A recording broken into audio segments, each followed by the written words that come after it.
sommes au village de la Condamine-Châtelard, dans les Alpes de Haute-Provence, proche de la frontière italienne. Nous allons turbiner l'eau du torrent du Parpaillon, qui est un affluent de l'Ubaye. C'est une centrale au fil de l'eau qui va entonner 1 mètre cube seconde et qui aura un débit réservé de 102 litres seconde tout le long de l'année. Nous sommes sur une puissance de 3600 kW avec 2 groupes Pelton. Du coup, d'un point de vue environnemental, sur la pose de la conduite, on a essayé de protéger au maximum l'environnement, de couper des arbres s'il y en avait sur le parcours. Pendant les travaux, du coup, les pelles mécaniques ont des contraintes de stockage, d'hydrocarbures, etc. de façon à ce que ça ne vienne jamais polluer l'environnement au niveau de la rivière d'une part et puis sur les terrains sur lesquels on pose la conduite forcée. Le chantier a commencé en mars 2020, vraiment les premiers coups de pelle. Il y a eu juste la trêve hivernale qui nous a empêchés de travailler. Le but, c'est de produire de l'énergie renouvelable avant d'impacter les milieux. Après, on a plein de mesures du coup, de protection des poissons, de mettre du débit pour les habitats, etc. Et je trouve qu'ici, c'est vraiment un beau projet puisqu'on voit notamment qu'il y avait l'Isabelle de France, où c'est une espèce qui est terrestre. Et en général, en hydroélectricité, on parle beaucoup des poissons qu'il faut faire monter, descendre, etc. à travers les turbines. Et là, c'est un beau projet où il y a effectivement ce sujet-là, mais il y a aussi le sujet terrestre. Et du coup, c'est un projet vraiment complet au niveau environnemental et très intéressant de ce point de vue. Nous sommes sur une centrale qui va être pilotable à distance via un automatisme de dernière technologie. Nous sommes équipés de caméras à la prise d'eau pour permettre de visualiser le débit réservé en permanence, à distance. Nous communiquons avec la centrale via une fibre qui progresse le long de la conduite, qui nous permet d'avoir les informations de la prise d'eau en instantané. Donc là, nous sommes en train de mettre en eau le barrage pour tester hydrauliquement les grilles et le débit réservé.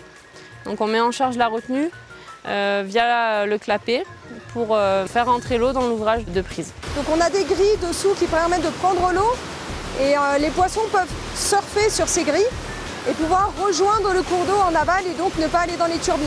Nous avons donc une conduite forcée en fonte d'un diamètre de 700 mm qui s'échelonne le long de la route sur environ 4 km. Au niveau de la topographie de la partie conduite forcée, on a privilégié de faire passer la conduite sur la route départementale, donc sur les 2 premiers tiers. Ce n'est pas la partie la plus pentue, on fait un détour par rapport au lit de la rivière et on doit être à peu près à 1/3 de la chute globale. Et ici, là, c'est vraiment la pente qui va ramener la conduite jusqu'à l'usine où on a à peu près les 2/3 de la chute, c'est-à-dire 200 mètres de dénivelé, ce qui fait quand même sur une courte distance, puisqu'il n'y a même pas 400 mètres, donc ça fait une pente importante. Et c'est là où on récupère toute la pente pour aller alimenter l'usine avec la pression donc, de 42 bars, qui est la pression complète de l'installation.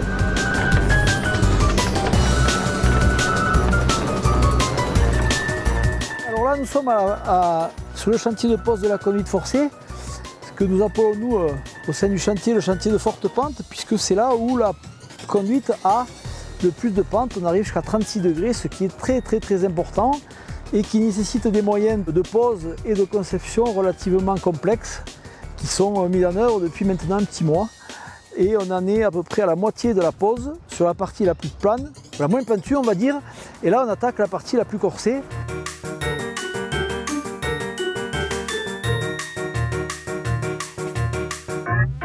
La conduite n'est pas rectiligne, donc il y a des coudes et chaque fois qu'il y a un coude, il faut qu'on fasse un massif de façon à compenser la poussée de l'eau sur le coude pour éviter qu'il se déboîte. Donc ce sont des grands massifs qui font à peu près 4 mètres par 2 par 3 poids qui permettent de compenser la poussée sur le coude.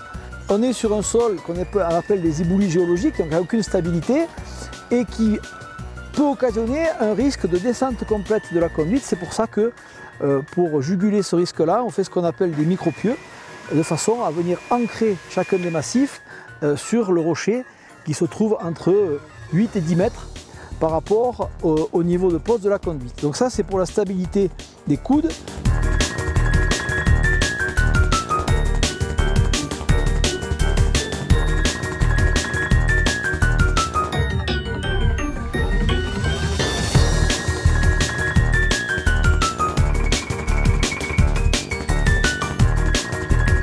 Là, on vient de terminer les percements des derniers micropieux. Donc le chantier de micropieux est complètement démobilisé de façon à ce qu'il n'y ait que la pose de la conduite pour éviter de la coactivité et d'éventuelles chutes de pierres sur l'équipe qui travaille en contrebas. Et ensuite, les engins particuliers de terrassement, c'est une pelle araignée là. C'est un engin qui est assez maniable, qui ressemble à une araignée quand elle se déplace et qui permet de travailler dans de très fortes pentes avec une stabilité importante et qui va surtout dans des pentes où les engins traditionnels, les pelles à chenilles, ne peuvent pas aller. Et ensuite, il faut amener les tuyaux dans ces fortes pentes et là, on va utiliser un engin forestier qui est composé d'un tracteur de débardage et de câbles. Ce tronçon-là étant fini, on aura un dernier petit tronçon à faire sur la route départementale qui consiste à faire passer la conduite en aérien sur 2 torrents qui sont perpendiculaires à la route.